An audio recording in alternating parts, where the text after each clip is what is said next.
शनिवार का दिन दरभंगा के इतिहास में एक महत्वपूर्ण दिन साबित हुआ जब शहर में सुपर स्पेशलिटी हॉस्पिटल का उद्घाटन किया गया। इस मौके पर बिहार सरकार के समाज कल्याण मंत्री जदयू नेता मदन सहनी ने प्रदेश की स्वास्थ्य सेवाओं पर ऐसे सवाल उठाए जो लंबे समय से दबे हुए थे। मंच पर केंद्रीय स्वास्थ्य मंत्री जेपी नड्डा और बिहार के स्वास्थ्य मंत्री मंगल पांडे जैसे दिग्गज मौजूद थे, लेकिन जब मदन सहनी ने जनहित के मुद्दे पर सवाल उठाते हुए स्वास्थ्य व्यवस्था को ठीक करने की मांग रखा तो पूरा सभा तालियों की गड़गड़ाहट से गूंज उठा और उनके बयान ने सभी को चौंका भी दिया। मंत्री सहनी ने बिना किसी झिझक के बिहार में स्वास्थ्य सेवाओं की बदहाल स्थिति पर तीखी टिप्पणियां की।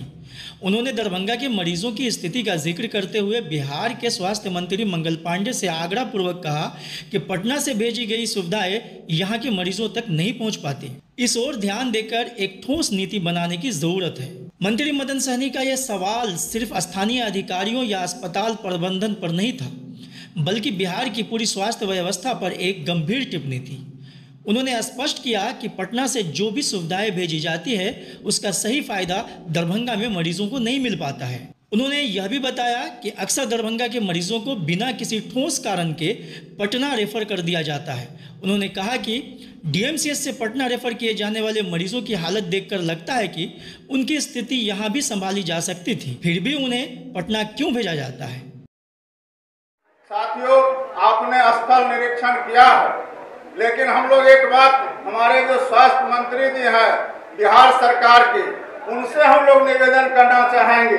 माननीय स्वास्थ्य मंत्री जी और यहाँ हमारे स्वास्थ्य विभाग के भी बहुत सारे पदाधिकारी आए। यह आज का दिन दरभंगा जिला के लिए स्वास्थ्य के क्षेत्र में यह तारीख याद रखने वाला दिन है, इसलिए हम लोग आपको यह जरूर बताना चाहेंगे। दरभंगा में जो हमारा डीएमसीएच है, पहले तो अस्तित्व की लड़ाई लड़ी जा रही थी, उनका अस्तित्व तो बच गया।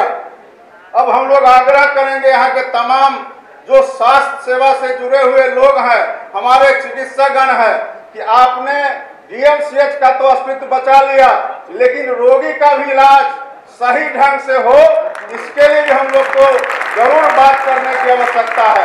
आप दिन रात मेहनत करते हैं, उसके बावजूद भी हम माननीय मंत्री जी से कहना चाहेंगे, बहुत सारे सुविधा जो आप पटना से उपलब्ध कराते हैं, यहाँ लोगों को वह उपलब्ध नहीं हो पाता है। इसके लिए भी बिहार सरकार के मंत्री होने के नाते हम लोग को बोलना नहीं चाहिए, लेकिन आखिर हम लोग को ही दरभंगा जिला में रहना है। दरभंगा जिला के लोगों का सहयोग करने में हम लोग अगर काम समय पर नहीं आते हैं तो उस समय हम लोग को कठिनाई होता है। बहुत सारे ऐसे सामान आप यहाँ उपलब्ध कराते हैं, वह सामान रोगी को नहीं मिलता है, इसलिए इसका भी कोई नीति बनना चाहिए।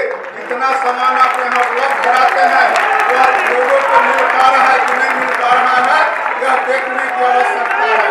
यह बात और दूसरा यह भी नीति बनना चाहिए माननीय मंत्री जी कि आखिर किस परिस्थिति में किसी मरीज को रेफर किया जाता है, इसका भी पूरा ब्यौरा होना चाहिए। बहुत सारे ऐसे मरीज को हम लोग जानते हैं और रोजाना देखते हैं कि जिसको यहाँ से पटना रेफर करने की जरूरत नहीं है, वैसे लोगों को भी यहाँ से रेफर कर दिया जाता है। इसलिए हम लोग आग्रह करेंगे, और सिर्फ दरभंगा मेडिकल कॉलेज अस्पताल का ही बात नहीं है, जो निजी अस्पताल चलाते हैं या निजी क्लिनिक चलाते हैं, वैसे लोग भी सीधा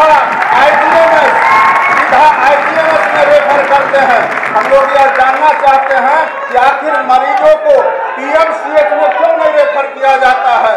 इसलिए इसका मतलब है कि आपको पीएमसीएच पर विश्वास नहीं है।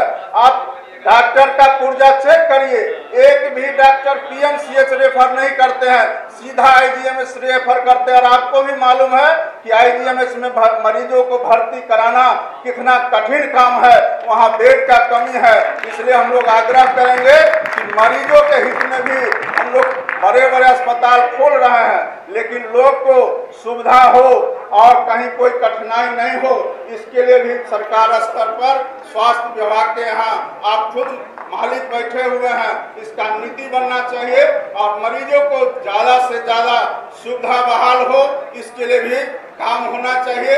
आज जो सुपर स्पेशलिटी अस्पताल बना है उसमें ओपीडी किसी तरह से चालू हो पाया है, इंडोर का भी व्यवस्था हो, मरीज भर्ती हो, जितने तरह का हमारे जो स्वास्थ्य विभाग के सचिव ने बताया, जो 8 तरह का यहाँ विभाग है, उस 8 तरह का विभाग में जो हमारे डीएमसीएच के डॉक्टर हैं, अंत में हम लोग यह कह सकते हैं कि रोगी का इलाज के लिए सब चलेगा, लेकिन उसका व्यवस्था अगर आप अलग से नहीं करते हैं और डीएमसीएच का व्यवस्था अलग नहीं होता है तो उतना लाभ हम लोग को नहीं मिल पाएगा। यहाँ के लोगों को जिस तरह से आपने इतना बड़ा चीज यहाँ देने का काम किया है, तो हम चाहेंगे कि यह व्यवस्था दोनों अस्पताल का अलग अलग हो, दोनों का प्रशासक अलग अलग हो, दोनों का देख रेख करने वाला अलग हो।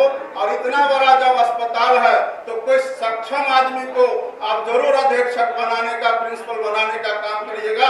इतना ही कह करके फिर से अपने आभार व्यक्त करते हैं और धन्यवाद देते हैं कि आपने दरभंगा में एम्स और इतने बड़े अस्पताल देने का काम किया है।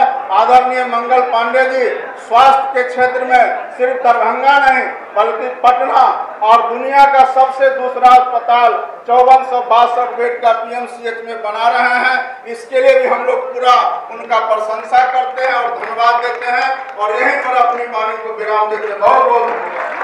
मंत्री के इस बयान से सभा में बैठे एनडीए कार्यकर्ताओं में एक उम्मीद जगती नजर आई कि मंच पर मौजूद केंद्रीय स्वास्थ्य मंत्री जेपी नड्डा और बिहार के स्वास्थ्य मंत्री मंगल पांडे जब संबोधन के लिए आएंगे तो मंत्री मदन सहनी द्वारा उठाई गई मांगों पर एक ठोस आश्वासन जरूर देंगे, लेकिन वहां ऐसा कुछ भी नहीं हुआ। दोनों मंत्री या अन्य किसी बड़े नेता ने मदन सहनी द्वारा उठाए गए इन सवालों पर कोई प्रतिक्रिया नहीं दिया। वैसे तो दरभंगा की जनता को यह सुनकर राहत तो जरूर मिलेगी कि उनके स्वास्थ्य सेवाओं के मुद्दे को अब उच्च स्तर पर उठाया जा रहा है, लेकिन यह सवाल अब भी बना हुआ है कि क्या इन बातों का कोई ठोस हल निकलेगा या यह सिर्फ एक सियासी बहस का हिस्सा बनकर रह जाएगा। इस वीडियो को लाइक करें, हमारे चैनल को सब्सक्राइब करें और बेल आइकन जरूर प्रेस करें